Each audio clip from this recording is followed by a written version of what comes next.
How to save your ChatGPT conversation into a PDF file.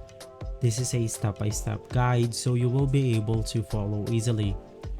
Now first things first, you want to head over to your ChatGPT conversations right here, and right beside that we then have our history. You can just go ahead and select the conversation that you want to save as a PDF file. So an example, we have a lot of conversations right here, and I'll just go ahead and use this one as an example. Now to go ahead and save our conversation as a PDF file, you can just go ahead and right click the web page right here, and once inside we then have two options. You have your print options, which basically saves the entire conversation into this PDF format right here, or to make things simpler you can just go ahead and click on the save as PDF button. Go ahead and click on save, and now if we open this file, it will totally save our ChatGPT conversation into a PDF format.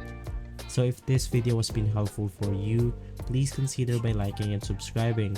I'll make sure to see you again next time, and as always, thank you.